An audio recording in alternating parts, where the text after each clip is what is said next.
నమస్తే, welcome to G24 news. ముందుగా headlines చూద్దాం.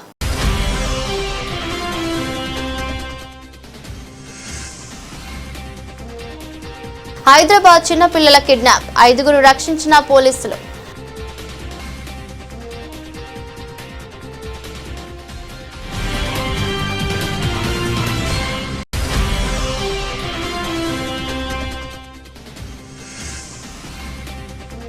పార్టీ కార్యకర్తల నిర్ణయం, పార్టీ శ్రేయస్సు దృష్ట్యా కవితను సస్పెండ్, ఎమ్మెల్యే పల్లా రాజేశ్వర్ రెడ్డి.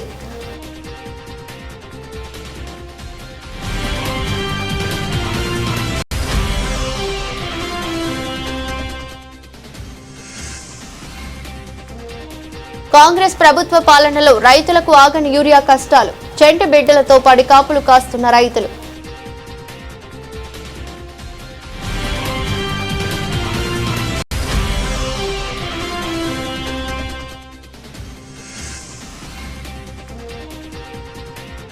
కవితపై కేసీఆర్ తీసుకున్న సస్పెన్షన్ నిర్ణయం హర్షణీయం, మాజీ మంత్రి సత్యవతి రాథోడ్ వెల్లడి.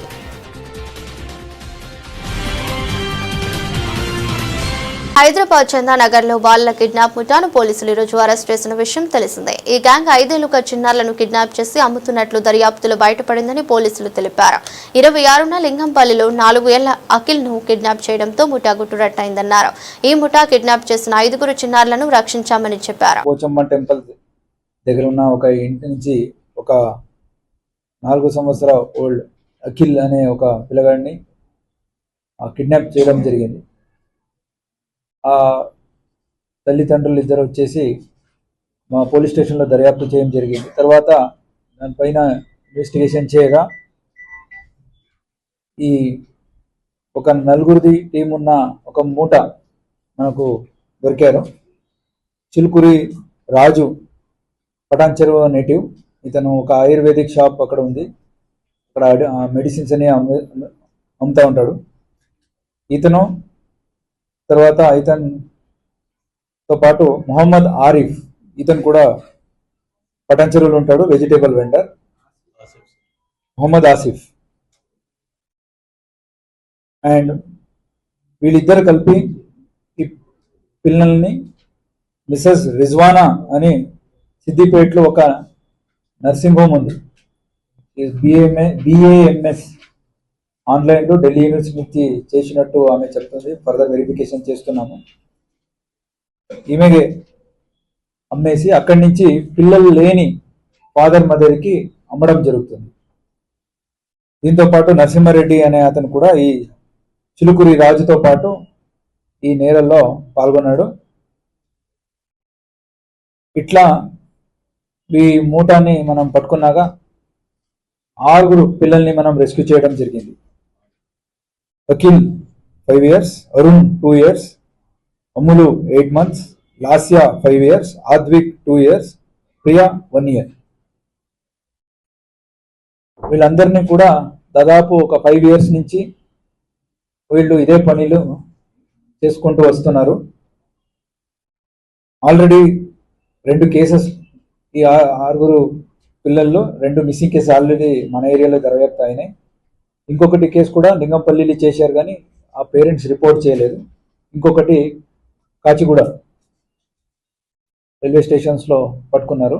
వీళ్ళు మోడస్ ఆపరెండి ఏదంటే ఈ లోవర్ ఇన్కమ్ గ్రూప్ వాళ్ళని టార్గెట్ చేస్తూ వాళ్ళ పిల్లల్ని, ఈ రైల్వే స్టేషన్ మీద ఉన్న ఈ మైగ్రెంట్స్ పిల్లల్ని వాళ్ళని టార్గెట్ చేస్తూ వాళ్ళ పిల్లల్ని తీసేసుకుంటారు. అండ్ అట్లా ఒక 4 పిల్లల్ని వీళ్ళు అమ్మినట్టు, 4 పిల్లల్ని అమ్మినట్టు మనకు ఎవిడెన్స్ దొరికినాయి. అండ్ వీళ్ళని అరెస్ట్ చేసుకొని ఒక 5 lakhs రికవరీ కూడా చేసుకోవడం జరిగింది. ఇంకా 2 పిల్లలను వాళ్ళ ఫాదరే అమ్మినట్టు మనకు సమాచారం ఇన్వెస్టిగేషన్లో తెలిసింది. ఇంకా వాళ్ళ ఫాదర్ మీద కూడా కేసు దర్యాప్తు చేస్తున్నాము.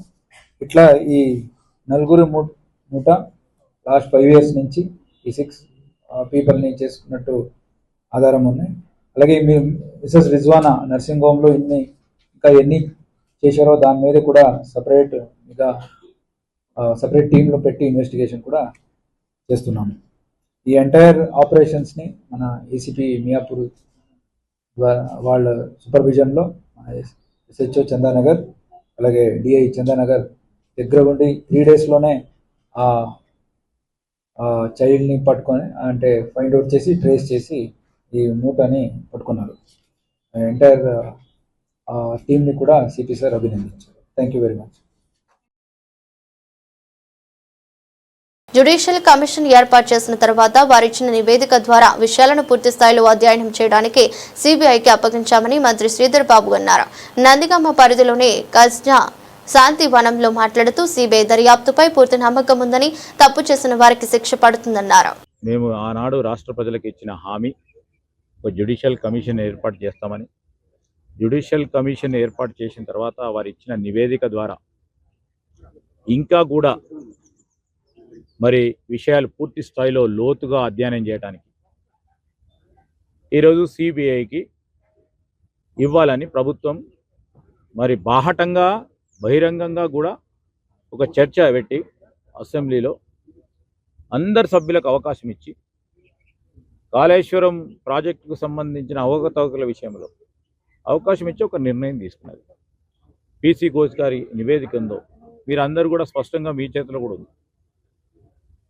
ఎవరు దాంట్లో తప్పు చేసిండ్రు, ఏ విధంగా తప్పు చేసిండ్రు, అధికారులు అనధికారులు ఆనాడున్న మరి ప్రభుత్వానికి సంబంధించిన పెద్దలు ఏ విధంగా తప్పు చేసిండ్రు, తప్పు కారకులు ఎవరు అని వారు స్పష్టంగా చెప్పడం జరిగింది.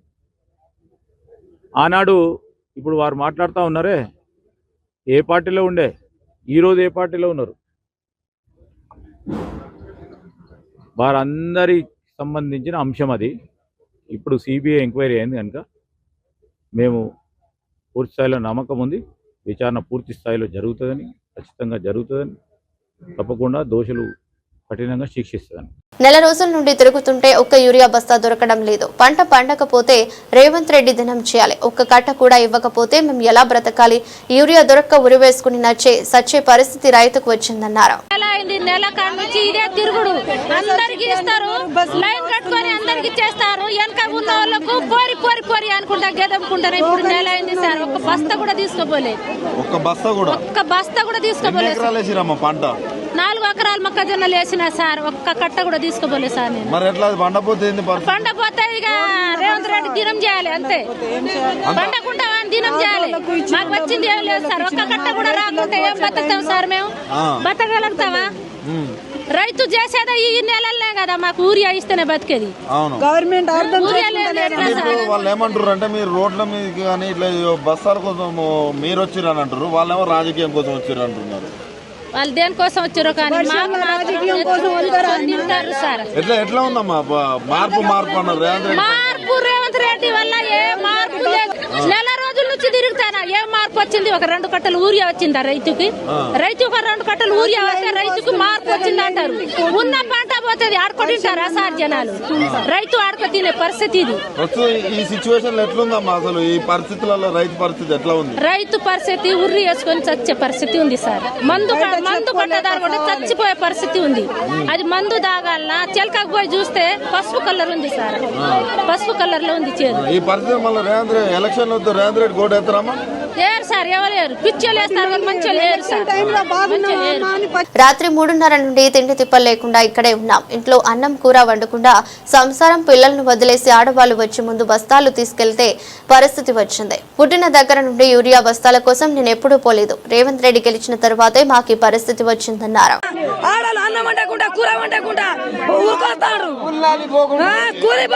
ఎన్ని గంటలకు వచ్చినాం? 3:00కి వచ్చినా, 3:30కి వచ్చినాం. నైట్ 3:30కు, రాత్రి నైట్ 3:30కి వచ్చినాం. ఇప్పుడు దాకా మాకు చిట్టి చెట్టు లేదా, బస్సాయి చెట్టు లేదా. ఇంకా మాకు మా కేసీఆర్ ఉన్నప్పుడే మాకు మంచి చేసిండు, కేసీఆర్ వచ్చినప్పుడే మంచి చేసిండు. మేమా ఇప్పుడు మంచిగా ఉందా? ఇప్పుడు ఆడలు వచ్చి తీసుకుంటారు మంది బస్తాలు. ఆడలు వచ్చి మంది బస్తాలు తీసుకుంటారా? అన్నం కూర వండకుంటా, అన్నం కూర వండకుంటా వస్తారా? అన్న ఎవరైనా వస్తారా? ఇడికి మంచం మీద చిన్న పిల్లగాళ్ళే బడికి తోలుతున్నాం. బడి పోలేదు, ఏం లేదు. సంసారం ఇచ్చిపెట్టి వస్తే కూర్చుంటున్నాం ఈడ వచ్చి. మందు బస్సులకే మేము పుట్టిన కాంచి ఎప్పుడు పోలే, మా పెళ్లి అయినా కాంచి కూడా పోలే. ఇప్పుడే మాకు వచ్చింది గోస. ఆయన గెలిచిండు, ఇంత ఇంత బాధ వచ్చింది మాకు. మాకేమో ఇది చేసిండు, ఏం న్యాయం చేసిండు మాకు ఇంత కోసం. స్థానికంగా ఉన్న కాంగ్రెస్ వాళ్ళని వచ్చి చెప్తున్నారు, మాకు ఎవరు చెప్పేటోళ్ళే లేరు, వాళ్ళు చెప్తా లేరు.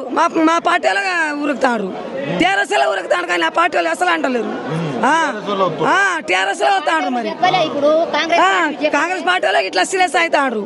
టీఆర్ఎస్ పార్టీ వాళ్ళే వాళ్ళే చెప్తాడు. ఇంకా మీరు మొత్తం బీఆర్ఎస్ నాయకులు మొత్తం ఈ కాంగ్రెస్ వచ్చినప్పుడు నువ్వు చేయాలకు మంచిగా ఉందట, టీఆర్ఎస్ పార్టీ ఉన్నప్పుడు మంచి లేదట.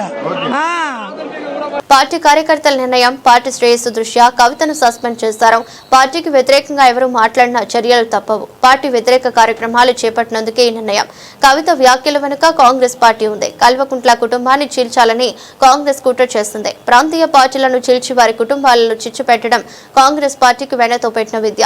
కర్ణాటక, తమిళనాడులో కూడా కాంగ్రెస్ పార్టీ ఇదే చేసింది. దురదృష్టవశాత్తు కాంగ్రెస్ పార్టీ మాటలకు కవిత లొంగిపోయింది.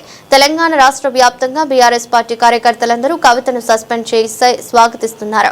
కవిత సస్పెండ్ బాధాకరమే అయినా కేసీఆర్ తీసుకున్న నిర్ణయాన్ని నేను కూడా స్వాగతిస్తున్నానని అన్నారు ఎమ్మెల్యే పల్లా రాజేశ్వరరావు. కీలక నిర్ణయం తీసుకున్నది పార్టీ అధ్యక్షులు కల్వకుంట్ల చంద్రశేఖరరావు గారి ఆదేశం మేరకు పార్టీ ఎమ్మెల్సీగా ఉన్న కవిత గారు గత కొన్ని రోజులుగా పార్టీ వ్యతిరేక కాంగ్రెస్ పార్టీ ఉచ్చులో పడడం, కాంగ్రెస్ పార్టీ చెప్పినట్లే నడుచుకోవడం, పార్టీ సీనియర్ నాయకుల మీద అనవసరమైన బాధ్యతారహితమైన ప్రకటనలు చేయడం, పార్టీ యావత్తు నాయకులు కార్యకర్తలు ఆందోళనకు గురి కావడం, 60 లక్షల మంది సభ్యులు కలిగి ఉన్న భారత రాష్ట్ర సమితిలో ప్రతి ఒక్కరికి కూడా వారికి ఎంత హక్కు ఉన్నదో అంతే హక్కు ఉంటుంది. కాబట్టి అలా భారత రాష్ట్ర సమితి కార్యకర్తల యొక్క మనోభావాలు దెబ్బతినకుండా ఉండాలని వారి ఆందోళన గమనించి యావత్తు పార్టీ ర్యాంక్ అండ్ ఫైల్ కోరుకున్న విధంగా ఇవాళ భారత రాష్ట్ర సమితి నుండి కల్వకుంట్ల కవిత గారిని సస్పెన్షన్ చేస్తూ ఆర్డర్స్ ఇవ్వడం జరిగింది. ఇది యావత్తు రాష్ట్ర పార్టీ యంత్రాంగం బాధతో తీసుకున్న నిర్ణయమైన పార్టీకి ఆందోళన కలిగించే విధంగా, పార్టీని కించపరిచే విధంగా తీసుకున్న నిర్ణయాన్ని మొత్తం నాయకులు కార్యకర్తలు చెప్పిందని కేసీఆర్ గారు విన్న తర్వాత కేసీఆర్ గారు సస్పెండ్ చేస్తూ నిర్ణయం తీసుకోవడం జరిగింది. ఈ నిర్ణయంతో పార్టీ అనేదే ముఖ్యం. పార్టీ ముందు తన కూతురైనా దగ్గర బంధువులైనా ఎవరైనా కూడా సమానమే అని చెప్పేసి చెప్పడం జరిగింది. కాంగ్రెస్ పార్టీకి అలవాటు భారతదేశంలో ఇప్పటి వరకు అనేక ప్రాంతీయ పార్టీలలో కుటుంబాలలో చిచ్చు పెట్టింది కాంగ్రెస్ పార్టీ. అది తమిళనాడు ఉదాహరణ తీసుకున్నా, కర్ణాటకలో జేడీఎస్ ఉదాహరణ తీసుకున్నా, లేక ఇతర పార్టీలలో ఎక్కడ తీసుకున్నా కూడా ప్రాంతీయ పార్టీల్లో కుటుంబాలు ఉన్నప్పుడు ఆ కుటుంబాల్లో చిచ్చు పెట్టడం అనేది కాంగ్రెస్ పార్టీకి వెన్నతో పుట్టిన విద్య. ఇవాళ ఇక్కడున్న కాంగ్రెస్ పార్టీ కూడా దురదృష్టవశాత్తు వారి యొక్క దుశ్చర్యలకు కవిత లోన్ కావడం, మా పార్టీని బలహీనపరిచే విధంగా చూడడం, దానిని యావత్తు నాయకులు కార్యకర్తలు కూడా కేసీఆర్ గారికి పార్టీ నాయకత్వానికి చెప్పినప్పుడు తప్పనిసరి పరిస్థితిలో బాధాకరంగానే ఈ నిర్ణయం తీసుకున్నారు. ఇక్కడ ఇలా ఈ జనగామ నియోజకవర్గంలో జరుగుతున్న యావత్తు నాయకులు కార్యకర్తలు కూడా మీరు చూసిండ్రు, ఇదే అభిప్రాయం వ్యక్తం చేసిండ్రు. వాటి పార్టీ శ్రేయస్సు దృష్ట్యా, తెలంగాణ శ్రేయస్సు దృష్ట్యా వారు తీసుకున్న నిర్ణయాన్ని మేము ఆహ్వానిస్తున్నాం. దీన్ని ఈ చర్యతో ఇంకెవరన్నా కూడా పార్టీ వ్యతిరేకంగా మాట్లాడినట్లయితే వారు కూడా ఆలోచించుకోవాల్సిందిగా కోరుతున్నాం. కామారెడ్డి జిల్లా రామారెడ్డి మండల కేంద్రంలో యూరియా కోసం రైతుల అవస్థలు. స్టేషన్ గణపూర్ నియోజకవర్గంలోని జాఫర్గఢ్ మండల కేంద్రంలో యూరియా బస్తాల కోసం రైతులు ధర్నా.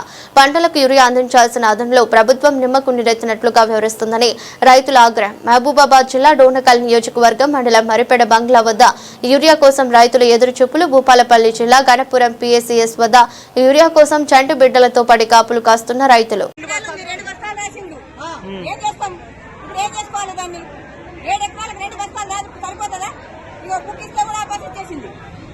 ఒకటే రాష్ట్రాన్ని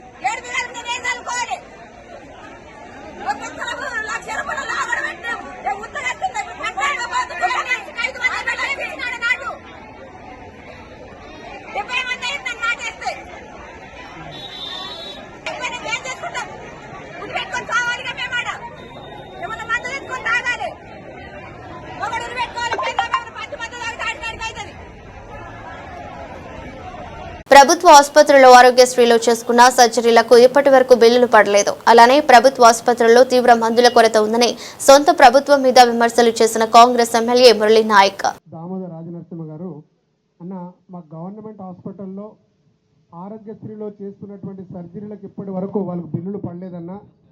ఆ ఆరోగ్యశ్రీ బిల్లులు కనుక పడితే ఆక్సిజన్కు కొంచెం ఆక్సిజన్ బిల్లులు, అదేవిధంగా మందులు ఆక్సిజన్కు ఆక్సిజన్ రావాలి. అదేవిధంగా ఈ మన మందులకు కూడా డిస్పెన్సరీలో లేకపోవడం, 104 కూడా సరిగా మందుల డిస్ట్రిబ్యూషన్ కూడా లేకపోతుందన్న. అందుకే ఆరోగ్యశ్రీకి సంబంధించిన బిల్లులు వెంటనే రిలీజ్ చేస్తే కొంచెం హాస్పిటల్ కూడా సెల్ఫ్ సఫిషియెంట్గా అవుతుందన్న. ఇప్పుడు కవితపై కేసీఆర్ తీసుకున్న సస్పెన్షన్ నిర్ణయం హర్షణీయమని మాజీ మంత్రి సత్యవతి రాథోడ్ తెలిపారు. మరికొందరు మహిళా నేతలతో కలిసి ఆమె తెలంగాణ భవన్లో ప్రెస్ మీట్ నిర్వహించారు. ఈ నిర్ణయం ద్వారా పార్టీ కంటే ఎవరు ముఖ్యం కాదనే సందేశాన్ని కేసీఆర్ కేడర్ కు పంపారు. ఎంత పెద్దవారైనా పార్టీ ముందు తక్కువే అని తెలిపారు. కవిత మాటలు కార్యకర్తలను బాధించాయి. కేడర్ కు భరోసా కల్పించడానికి ఈ నిర్ణయం అని అన్నారు. అని మాట్లాడితే మరి పార్టీ ఇన్ని లక్షల మంది అభిమానించే పార్టీ, ఇన్ని కోట్ల మంది ఆదరించి నిలబెట్టిన పార్టీ, అటువంటి పార్టీ ఉంటే ఎంత పోతే ఎంత అని మాట్లాడితే అసలు నువ్వు ఉంటే ఎంత లేకపోతే ఎంత అనే పరిస్థితి ఈరోజు ప్రజలు ఆలోచించే, కార్యకర్తలు ఆలోచించే పరిస్థితి వచ్చింది అని అంటే దీనికి తను మాత్రమే బాధ్యత. వార్తలు ముగించే ముందు మరోసారి హెడ్లైన్స్.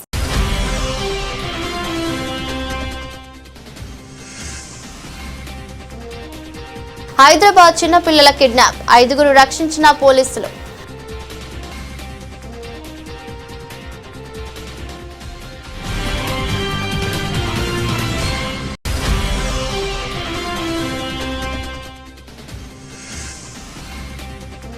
పార్టీ కార్యకర్తల నిర్ణయం పార్టీ శ్రేయస్సు దృష్ట్యా కవితను సస్పెండ్, ఎమ్మెల్యే పల్లా రాజేశ్వర్ రెడ్డి.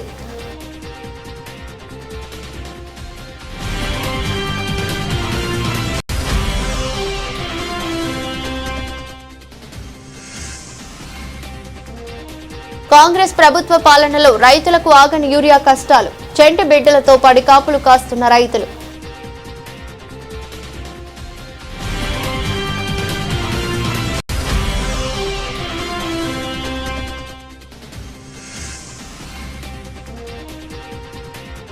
కవితపై కేసీఆర్ తీసుకున్న సస్పెన్షన్ నిర్ణయం హర్షణీయం, మాజీ మంత్రి సత్యవతి రాథోడ్ వెల్లడి.